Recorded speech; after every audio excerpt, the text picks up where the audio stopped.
Hi friends, இன்றைக்கி நம்ம பார்க்க போகிற வீடியோ புதுசாக மிக்ஸி வாங்குறவங்களுக்கு ரொம்பவே யூஸ்ஃபுல்லாக இருக்குங்க. அது என்னென்னு பார்த்தீங்கன்னா, பிரீத்தி ஸ்டீல் சுப்ரீம் மிக்ஸியோட அன்பாக்சிங் வீடியோ தான் பார்க்க போகிறோம். இந்த மிக்ஸியோட மோட்டருக்கு 5 இயர்ஸ் வாரண்டியும் இதோட ப்ராடக்ட்டுக்கு 2 இயர்ஸ் கேரண்டியும் கொடுக்குறாங்க.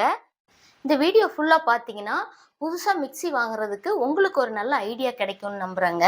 இந்த மிக்ஸியோட ஸ்விட்சை ஆன் பண்ணும்போதே இதில் ஒரு இண்டிகேட்டர் கொடுத்துருக்காங்க பாருங்கள்.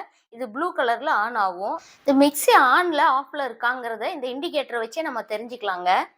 அடுத்தது பார்த்தீங்கன்னா இந்த மிக்ஸிக்கு 4 ஜார் கொடுக்குறாங்க மொத்தமாகவே. இது வந்து ஃபஸ்ட்டு பெரிய ஜாருங்க. இந்த ஜார் வந்து 1.5 லிட்டர் கெப்பாசிட்டி உள்ளதுங்க. இதில் இட்லி தோசைக்கு மாவு அரைக்கணும்னா 300 கிராம் அளவுக்கு அரைச்சிக்கலாங்க. அடுத்து பார்த்தீங்கன்னா ஜூஸர். இதில் வந்து எல்லாமே கேரட்டு, ஆப்பிள், மாதுளம்பழம் இந்த மாதிரி எல்லா ஜூஸுமே போட்டுக்கலாம்.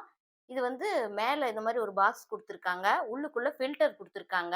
நம்ம ஜூஸ் போடும்போது இந்த மெஷர்மெண்ட் கப்பை மேலே வச்சும் போடலாம், இந்த கப்பை எடுத்துட்டும் போட்டுக்கலாங்க. அடுத்து இது வந்து 1 லிட்டர் ஜாருங்க. இது வந்து ட்ரை பவுடர் எல்லாமே நம்ம அரைச்சிக்கலாம். கொத்தமல்லி தூள், மிளகாத்தூள், மசாலா தூள் அந்த மாதிரி ட்ரையாக அரைக்கிறது. ப்ளஸ் இதில் வந்து நம்ம கொள்ளு சட்னி அந்த மாதிரி கூட கொள்ளு ஆற வச்சு போட்டு அரைச்சிக்கலாங்க. ஒரு 150 கிராம்லேருந்து 200 கிராமுக்குள்ளே அரைக்கலாம். அடுத்து பார்த்தீங்கன்னா இது ஒரு மினி ஜார். இது 1/2 லிட்டர் கெப்பாசிட்டிங்க. இது வந்து கடல தேங்காய் சட்னி அரைச்சிக்கலாம். கொஞ்சமாக நம்ம வந்து ஜீரக மிளகு ரசத்துக்கு அரைச்சிக்கலாம். இந்த மாதிரி கொஞ்சமாக நமக்கு ட்ரை பவுடர் வேணாலும் அரைச்சிக்கலாம். அடுத்து இந்த மிக்ஸி பாடி பார்க்கலாம். நம்ம அரைக்கும் பொழுது தண்ணியோ இதில் உள்ள அரைக்கிற பொருளோ சிந்துனுச்சுன்னா அது வந்து இதில் தேங்கி நிற்காத அளவுக்கு இந்த சைடில் பார்த்தீங்கன்னா இந்த மாதிரி ஒரு கேப் மாதிரி கொடுத்துருக்காங்க. அது வழியாக அது வந்துருங்க. இது ஒரு பெனிஃபிட் நமக்கு. இது பார்த்தீங்கன்னா 750 வாட்ஸுங்க. நம்ம நார்மலாக 500 வாட்ஸ் யூஸ் பண்ணுவோம். அதை காட்டிலும் இது நமக்கு வந்து கொஞ்சம் பெட்டர்னு சொல்லலாம். 500 வாட்ஸ் இதில் நம்ம அரைக்கிற பொருளை விட இந்த 750 வாட்ஸில் நம்ம அரைக்கும் பொழுது இதில் கொஞ்சம் குயிக்காக அரைச்சி கொடுத்துருங்க. இதில் டர்போவன் டெக்னாலஜி பயன்படுத்தியிருக்காங்க.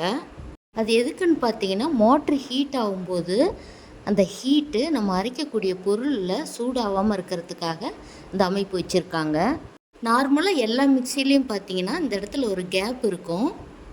அது வந்து இந்த மோட்டரில் உள்ள ஹீட்டும் நம்ம அரைக்கும்போது அதிலேருந்து வெளியே வர்ற டஸ்ட்டும் ஊதுறதுக்கு வாய்ப்பு இருக்குது. அது வந்து இந்த இதில் இல்லை. இது பார்த்திங்கன்னா நம்ம அரைக்கக்கூடிய ஹீட் வந்து இது அடியில் இந்த மிக்சியோட அடியில் பாருங்கள் ஹோல்ஸ் மாதிரி கொடுத்துருக்காங்க. அது வழியாக ஹீட் வெளியில் வந்துடும். மிக்சி வந்து எப்பயுமே கூலிங்காக வச்சுக்கிறதுக்காக தான் இந்த டர்போவன் டெக்னாலஜி அமைப்பு வச்சுருக்காங்க. இது அடியில் பார்த்தீங்கன்னா 4 புஷ் கொடுத்துருக்காங்க. இது டேபிள் மேலேயோ செல்ஃப்லேயோ டைல்ஸ் காரையிலையோ கீழேயோ எங்கேனாலும் வச்சுக்கலாம். அரைக்கும் போது ஷேக் ஆகாமல் இருக்கும். இது ரொம்ப நேரம் அரைச்சிட்டோன்னா ஓவர்லோட் ஆகிடுச்சுன்னா இது பேக் சைடே பாருங்கள் ஓவர்லோடு ப்ரொடெக்ஷன் கொடுத்துருக்காங்க. இது ஒரு 2 டைம் 3 டைம் ப்ரெஸ் பண்ணிட்டோன்னா இந்த ஓவர்லோடு ப்ரெஷரை அதுவே ரிலீஸ் பண்ணிக்கோங்க. ஓல்ட் இஸ் கோல்டுன்ற மாதிரி இந்த பிரீத்தி மிக்ஸி ரொம்ப வருஷத்துக்கு முன்னாடி இருந்தாலும் இதோட பர்ஃபார்மன்ஸ் இன்னைக்கு வரைக்கும் ரொம்ப சூப்பராக வேலை செய்யுதுங்க. உங்களுக்கு புதுசாக மிக்ஸி வாங்குகிற ஐடியா இருந்தால் இதோட ரிவ்யூஸை நீங்கள் போய் செக் பண்ணி பாருங்கள். இந்த வீடியோ பிடிச்சிருந்தால் லைக் பண்ணி ஷேர் பண்ணுங்கள், சப்ஸ்கிரைப் பண்ணுங்கள்.